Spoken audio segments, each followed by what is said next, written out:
It's a nightmare scenario. Gang members more violent and even tougher to take down because of the training we give them.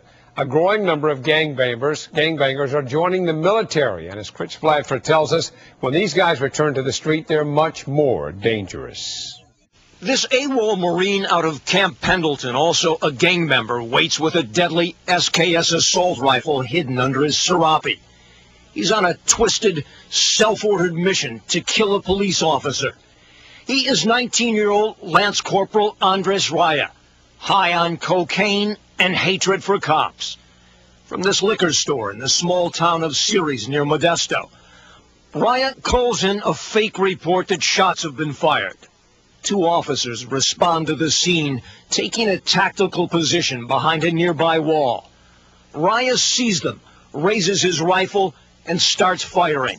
Using a military tactic called slicing the pie, he advances around the corner, aggressively finding his target to make the kill.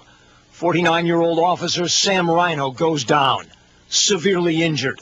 Return fire from the second officer drives Raya back, but is far from over.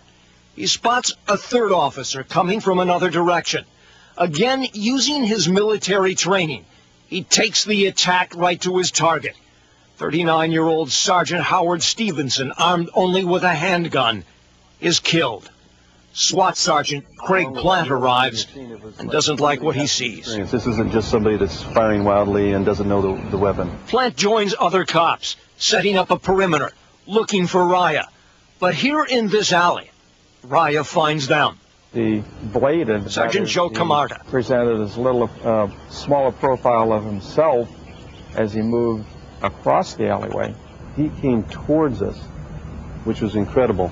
I mean, he gained about 30 or 40 yards towards us until he was finally knocked down.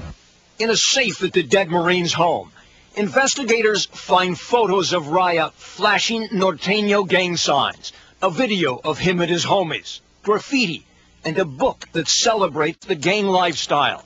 Stanislaus County Sheriff's Lieutenant Bill Hines. So it pretty quickly became evident that we were dealing with a Marine who was a gang member.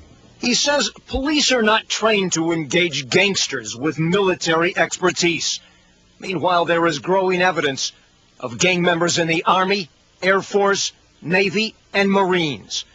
And this former Marine, an Asian gang member known as Shady, agreed to talk to us if we did not reveal his true identity. Well, where else are you going to learn war tactics? From the war school itself. For free. You don't even get paid for it. While stationed at Camp Pendleton, police say Shady, with a King Cobra Boys tattoo on his leg, instructed his homeboys back in Orange County how to set up a military-style ambush. Not even being infantry, I learned weapon usage, line of fire, movement.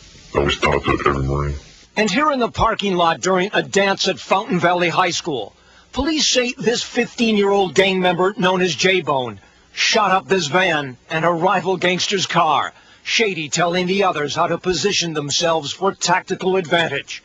A bunch of King Cobra Boys went to jail. Shady, who spent 4 years in prison for his part in it, believes other gangsters are now joining the military just to learn about weapons and tactics. And yes, Marines, why they join the Marines? To shoot guns, blow things up. And now you've got gang members doing that. Yeah. And there's no doubt in your mind that they intend on taking that back to the street? There's a good percentage.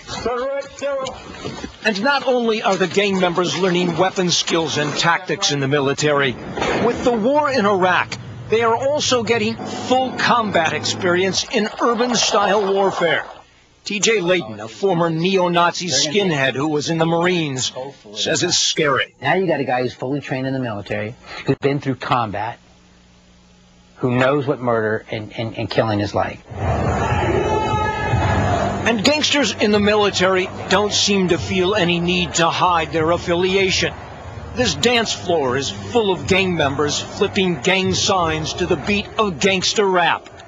It's an Army NCO club on base at Fort Bragg, North Carolina.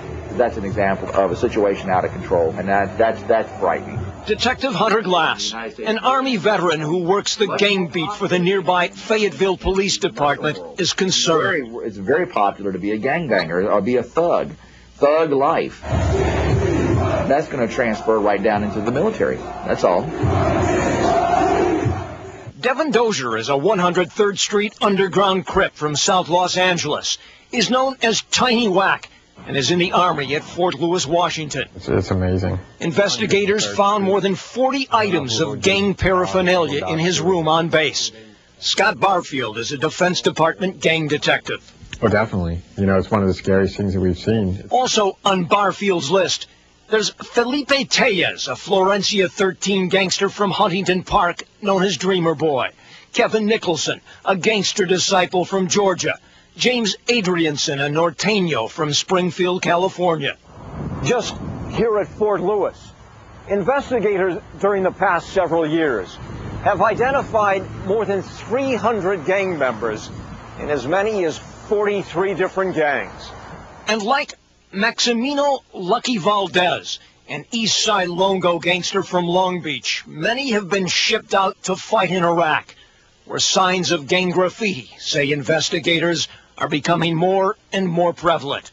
Retired LA County Sheriff gang expert Richard Valdemar, a Vietnam vet, calls it dangerous. And now they maintain their allegiance to the gang even when they join the military.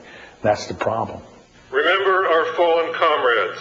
That's not to tarnish the reputation of the vast majority of thousands of military men who serve with honor.